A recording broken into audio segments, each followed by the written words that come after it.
Hey, I really hope you are feeling fine. Well, here with more news for Chelsea Football Club, and it's quite a bit. Djordje Petrovic is in town. Andrey Santos could be, well, he is on his way out on loan. Romelu Lukaku, we have some updates on that. He could be on his way out.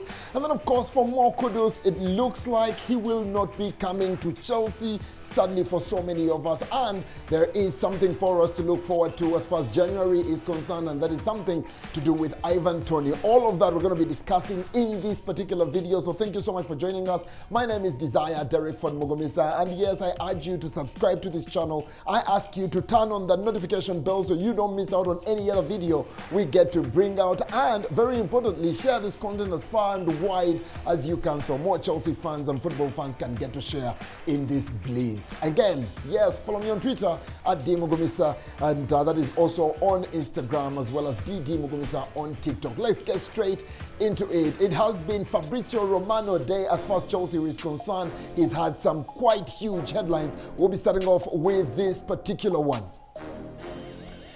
Djordje Petrovic, yes, already in London after visa process completed in Paris, told he will sign his contract as a new Chelsea player until June 2030 in the afternoon. So by the time you watch this, maybe he signed it. But this is ahead of the Luton game. Now that Luton game is tonight, so you don't expect him to play. Medical already completed yesterday, which he passed. Here we go, confirmed. So yes, Djordje Petrovic, by the way, I'm sorry, I read it as Djordje before and all of that until I did a little bit of research, and his name is actually Djordje. So this is Djordje in Serbian. Remember Peter, Pet, and all of those kinds of things, check.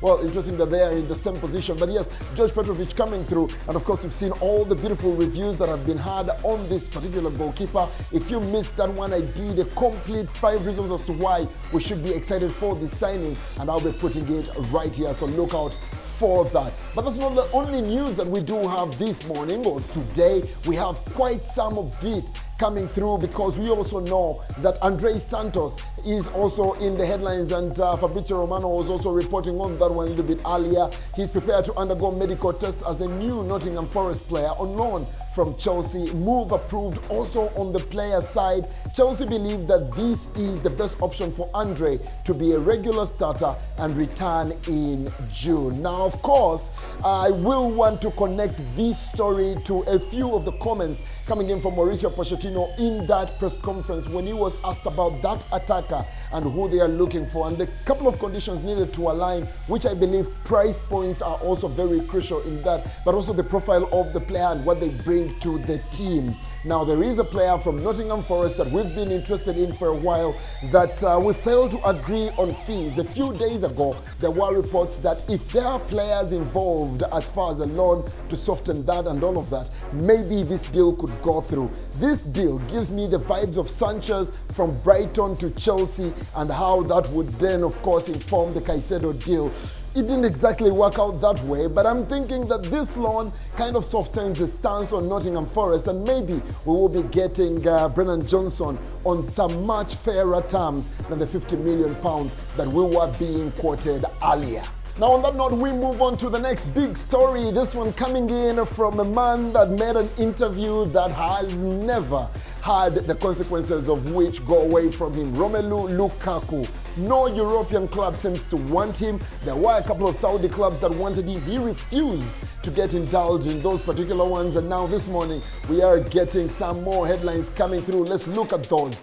Roma are not the only team interested in signing Romelu Lukaku on loan from Chelsea, but if they are successful, they will pay all his wages and a minimal loan fee, and that is something that we are receiving from the Italian journalist that is Di Matteo. So of course there is the case of do you know who the manager of Roma is? I know you do. There's of course some more I almost say Mauricio Pochettino, but no, Jose Mourinho, a legendary manager for Chelsea Football Club, coming out. He's needed strikers coming in for a while. Injuries are not his best of friends, and of course there's not been a lot of money injected in this transfer window for him. He's also shown his frustration as far as that is concerned. So now what we understand is that this loan from Chelsea to Italy, which now Chelsea are open to, is one that, of course, could be a lifeline for both clubs. That is for the man that is Jose Mourinho, as well as, of course, for Chelsea Football Club that need this man out of the way. But what we are hearing now is that if they're successful, they will be paying a minimal loan fee, but they'll also be covering his entire wages, so he will be away. And there is also an appetite for an obligation to sign him at the end of that deal, and that is, of course, an obligation or an appetite that is coming from the Chelsea end. How that all gets to pan out is something that we get to wait on, but of course we are all hopeful that it is a deal that can be pulled off and that man just leaves this club. Now, I'm going to urge you to hit me up in the comment section and let me know how you want this Romelu Lukaku situation to come to an end. There are a couple of things and conversations that we are having on this particular topic. Do you consider the fact that, you know, he could actually be talked to and used in the squad, considering we're still looking out for strikers and all of those? Do you think we should consider having this guy reintegrated into the side like the reports recently came through so he can get to contribute to the squad? Do you want him to live on loan?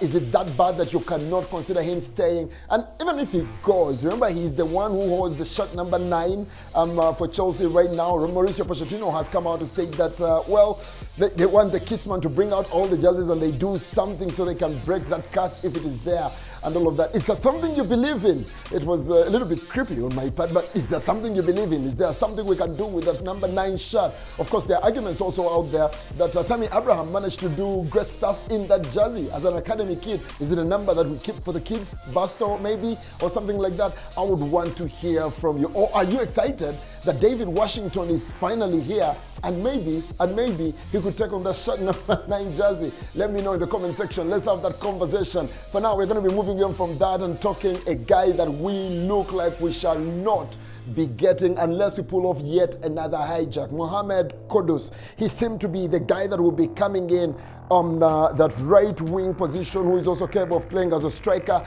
but also as a number 10. That seems not to be happening because last evening, after a game he played with Ajax, Fabrizio Romano reported on a couple of quotes that came out from him and they were quite interesting. Let's have a look at them just now. Kudus quoted as having stated, "Yes, I think it was my final game here at Ajax, but let's see what happens." And this is the key part of that tweet. In the next day. So it looks like it is something that gets done today. The talks are ongoing. We have to see if an agreement is reached in the next days. It didn't stop there. West Ham, he was prompted on speaking about West Ham. West Ham, good club, yes. Now, of course, Mo Kudus smiling in the post-game interview. He scored a hat-trick last evening for the team that are Ajax. It looks like it's all but done. And of course, we have to know that comes in from a tweet that came in from Fabrizio Romano a little bit earlier today, where he stated Mo Kudus and West Ham almost there, final documents being checked, matter of details, and then deal closed. Of course, I will remind you, it is not the here we go yet. It's what we are still waiting on. And maybe by the time the video comes out, you will have seen it. But yes, that is just the situation. So only a hijack will bring Chelsea back into that equation. But are they really interested?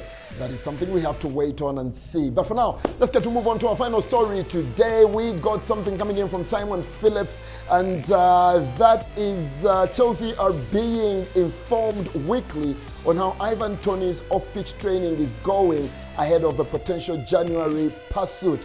They have a whole story on that particular one, and I'm saying that I'm going to put that link to that in the description right here below so you can get to read that particular story. But Ivan Toney, he's a guy that interests so many of us, and I understand Manchester United and the Spurs are also very much interested in this guy. The thing I worry about in this deal is that when I look at who we've been signing, none of them has been more than 25. If I am not wrong, Disasi is the oldest guy we've signed, and he was 25 years of age. By the time we sign him, he could be tending towards, if not already, 28 28 years of age. Of course, he's proven in the Premier League and all of those, and maybe that could also be something that Mauricio Pochettino was hinting at when he said that if they're going to bring in an attacker, they need to have someone that is already experienced. Is that for this window or even for January? But Ivan Toney, definitely one piece that we've been interested in for a long while. Of course, he's currently banned, if you missed that, and that was because of betting regulations that he kind of, contradicted here and there. He should be back in training in September. That's why this report is referring to him. He's training off of the pitch. Back to the pitch is September, and then of course around January he should be back in action. I mean, why not even bet on that? I don't know. I could actually pay the money now, so I get rid of the competition in January. I mean, you already have Nkunku, who will also be playing for you in January when you already have him. So maybe we can be excited about the second half of the season. Maybe.